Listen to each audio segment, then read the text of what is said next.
सो hello पढ़ा myself Soman you knowing me as S T Babu. और आज हम बात करने वाले हैं सेंटर ऑफ मास के बारे में। तो ये बाबू आओ, जैसे मैं सीधा खड़ा हूं तो मेरा सेंटर ऑफ मास कहाँ होना चाहिए? देखो ये प्रहलाद चाचा सोए हैं और इनकी भदेलिया तनी बड़ है। अब ये भी यही कह रहे होंगे कि अरे मर्दो ऐसा कैसा सेंटर ऑफ मास नीचे चला जाए। ले बुद्धि लगा दी, नीचे से तू नहीं लगा दिया। Centre of mass balance.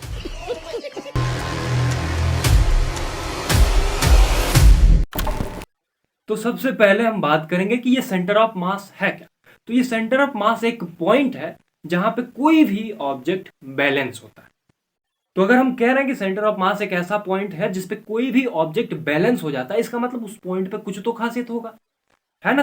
खासियत ये है कि वो उस पॉइंट पे उस बॉडी का पूरा मास एक ही जगह पे कंसंट्रेटेड हो जाता है। मतलब उस पूरी बॉडी का मास उस पॉइंट पे कंसंट्रेटेड होता है, इसीलिए उस पॉइंट पे आप बैलेंस कर पाते हो। So center of mass is the point where whole mass of a body is supposed to be concentrated. तो सेंटर ऑफ मास पता चलते ही जो हमारा पहला सवाल होता है वो ये होता है कि ये बताइए कि सेंटर ऑफ मास होने के लिए क्या जरूरी है कि वहां पे मटेरियल प्रेजेंट हो? तो इसका जवाब होगा कि मे नॉट। वहां मटेरियल हो भी सकता है और नहीं भी हो सकता। अब जैसे तुम वैसे रेक्टेंगल या फिर स्फीयर या फिर कोन, क्यूब, क्यूबॉइड ले लो, तो इसमें जहां पे सेंटर ऑफ मास होगा वहां पे मटेरियल होगा। पर अगर हम रिंग ले लें, अंगूठी, तो उसमें जहां पे सेंटर होना चाहिए वहां पे तो मास है ही नहीं। मतलब ये जरूरी नहीं है कि सेंटर ऑफ मास होने के लिए वहां पे मटेरियल का प्रेजेंस होना है। नहीं भी हो सकता तो भी सेंटर ऑफ मास होगा। अब आप एल शेप का कोई रॉड ले लो, उसमें भी सेंटर ऑफ मास कहीं स्पेस में ही मिलेगा, उस रॉड में नहीं मिलेगा। तो सेंटर ऑफ मास होने के लिए बिल्कुल जरूरी नहीं है कि वहां पे मटेरियल प्रेजेंट हो। बिना मटेरियल का भी सेंटर ऑफ मास हो सकता है, स्पेस में सेंटर ऑफ मास हो जाए। अब एक बात और गांठ बांध के रख लेना कि सेंटर ऑफ मास हमेशा उधर ही होगा जिधर मास ज्यादा होगा। जैसे ये देखो स्केल था, इस पे पहले 15 पे बैलेंस हो रहा था। अब हम इधर एक और मास ऐड कर दिए, इसका मतलब अब मास, इसका सेंटर ऑफ मास यहां ना होकर कहीं शिफ्ट हो जाएगा। वो शिफ्ट किधर होगा? इधर हो गया। मतलब 1 सेंटीमीटर सरक गया है।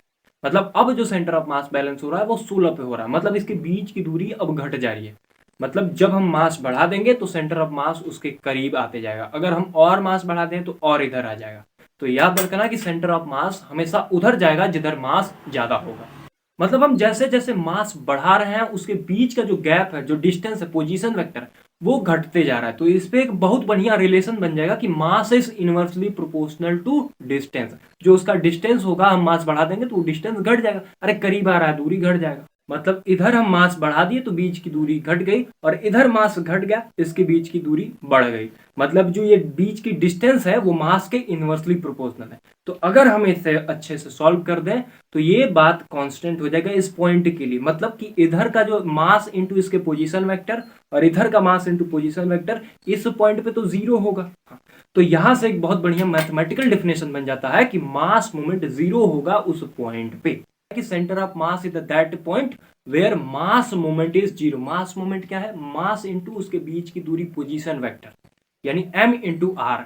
ये बात अगर जीरो होगा, मतलब इधर वाला और इधर वाला बराबर होगा, तभी तो इस पॉइंट पे जीरो होगा। यानी m1 r1 is equal to m2 r2, तब जाके इस पॉइंट पे जीरो होगा। तो अब हमें 2-3 बातों को ध्यान में रखना है। क्या? पहला ये था कि सेंटर ऑफ मास एक ऐसा पॉइंट है जहां पे पूरी बॉडी का मास कंसंट्रेटेड होता है। दूसरा, हम इसका मैथमेटिकल क्या देख लिए कि उस पॉइंट पे मास मोमेंट जीरो होगा। मास मोमेंट का मतलब मास इंटू पोजीशन वेक्टर। तीसरी बात हम क्या देखे थे कि वो जो सेंटर ऑफ मास होगा, जिधर मास ज्यादा होगा उधर शिफ्ट कर जाएगा। मतलब हम अब तक सेंटर ऑफ मास के बारे में कुछ कुछ बात समझ लिए, लेकिन जब तक हम प्रैक्टिकल एग्जांपल से ना समझे तब तक हमें बात कहाँ अच्छे से समझ में आती है। जैसे मैं सीधा खड़ा हूं तो मेरा सेंटर ऑफ मास कहाँ होना चाहिए? मैं एक सीधे रॉड की तरह हूं, तो मेरा सेंटर ऑफ मास मेरे बीचों बीच होना चाहिए। तो वो मेरे नेवल या थोड़ा सा पेल्विक रीजन के आसपास मिलेगा। मतलब मेरे नाभि के इर्द गिर्द वो सेंटर ऑफ मास मिलेगा। मतलब अगर आपको किसी खड़े व्यक्ति को सेंटर ऑफ मास पे उठाना होगा तो उसके नाभि में मुक्का बांध के उठा लो, सेंटर ऑफ मास पे बैलेंस हो जाए। ये क्या तो हो गया? अब किसी के दिमाग में ये हलचल हो सकता है कि जैसे हम सीधे खड़े हैं तो हमारा सेंटर ऑफ मास हमारे नाभि में, तो क्या हम टेढ़ मेढ़ होंगे तो सेंटर ऑफ मास वेरी करेगा? बिल्कुल। जैसे तुम सीधे खड़े हो तो तुम्हारे नाभि में, अगर तुम एल शेप में घूम जाओगे तो सेंटर ऑफ मास तुम्हारे बॉडी से बाहर कहीं स्पेस में मिलेगा। अगर तुम सो गए, चाहे टेढ़ मेढ़ हो गए, तो सेंटर ऑफ मास वेरी करेगा। अब जैसे देखो ये प्रहलाद चाचा सोए हैं और इन्हें भी पता है कि सेंटर ऑफ मास उधर ही चला जाएगा जिधर मास ज्यादा होगा, और इनकी भदेलिया तनी बड़ है। अब ये भी यही कह रहे होंगे कि अरे मतलब ऐसा कैसा सेंटर ऑफ मास नीचे चला जाएगा, ले बुद्धि लगा नीचे से तू नहीं लगा दिया सेंटर ऑफ मास बैलेंस। तो बस यार आज के लिए इतना ही। आई होप एंड बिलीव कि आपको यहां तक बात समझ में आया होगा। So be connected and keep learning.